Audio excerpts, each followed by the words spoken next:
Hello, Year 5. Today in PSHE, we're going to be looking at understanding some things that you can do to support your well-being during periods of change. So, how to cope with change. During your life, there will be times when you will experience change. And sometimes these changes will affect your usual routine. Changes can be both good and bad, and they can also be permanent or temporary. Have a think of some times of change in your life that have happened or may happen in your life. Pause the video and have a think.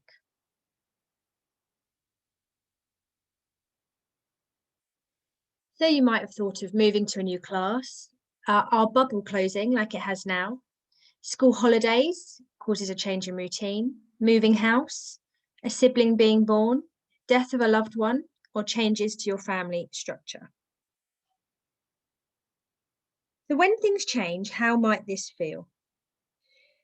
What I'd like you to do now is have a think or talk to someone that you live with about how you might feel when things change. Pause the video now. So sometimes dealing with change can be difficult, and this is because it can affect our daily routine. It can cause uncertainty about what will happen next. It could feel like you are losing something, such as moving house or changing schools. But also, changes can be positive too, and this is how we learn and grow. So changes can be both positive and negative. Changes can be good and make you feel excited or that things are going to get better. So today's activity is going to focus on those times when you find change is difficult and might need some support. Dealing with change can be difficult for many reasons and can produce uncomfortable feelings. There are lots of things you can do to look after yourself during these times. So what can you do to help cope with change? Pause the video now and have a think. The top tips to manage change. Talk to an adult you trust. Talking about the way you feel with someone you know and trust can help. It could be a friend, someone in your family, or someone in school. Even if they can't help, often just talking something through and feeling that there is someone to listen and understand you can make you feel much better.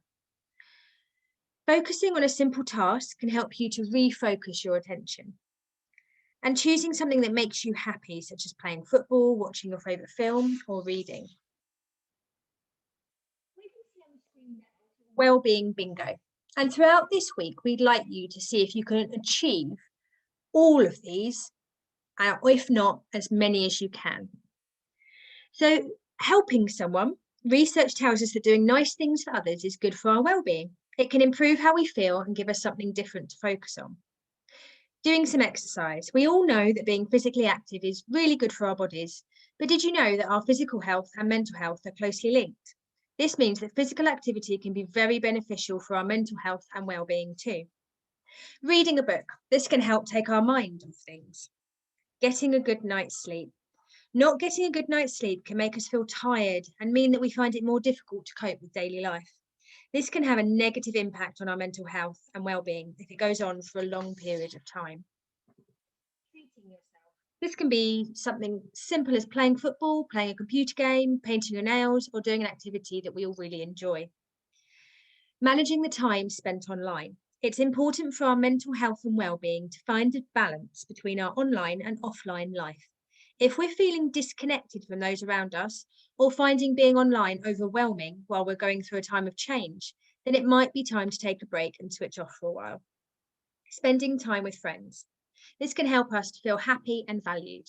Now, it's quite difficult to spend time with friends at the moment while we're self-isolating, but there's no reason why you can't ring your friends and video call them, message them, just to keep in contact with them. Listening to music. This can help us relax and also take our mind off things. Eating a healthy and balanced diet. As well as affecting our physical health, what we eat can affect the way we feel. Eating a healthy and balanced diet can help to improve our mood, give us more energy, and help us think more clearly. Practice mindfulness. Mindfulness is something we can learn, which involves making a special effort to notice what's happening in this moment, in our mind, body, and what's around us, without judging anything. It aims to help us feel more self-aware, calmer, and less stressed. It can also help us feel more able to choose how to respond to our thoughts and feelings, as well as helping us cope with difficult and unhelpful thoughts. Spending time in nature. We can spend time in green spaces by going for a walk, run, bike ride, or by exercising outdoors. Spending time in nature could be quite difficult this week as we're not meant to leave our houses, but there's no reason why, if you don't have a garden, you could just stand on your doorstep and take in nice deep breaths of fresh air.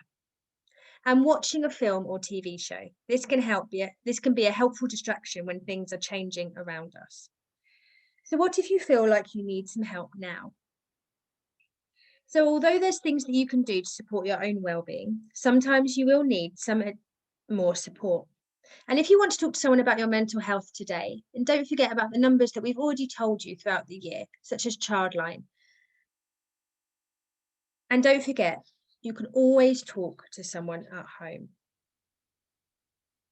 There is a task for you to do following this video, and it will be great to see some of them uploaded onto Padlet if you're happy to share. But don't forget, in PSHE, you always have the right to pass and therefore not share. I hope you have a great rest of the day, and I will see you on Zoom tomorrow. Bye.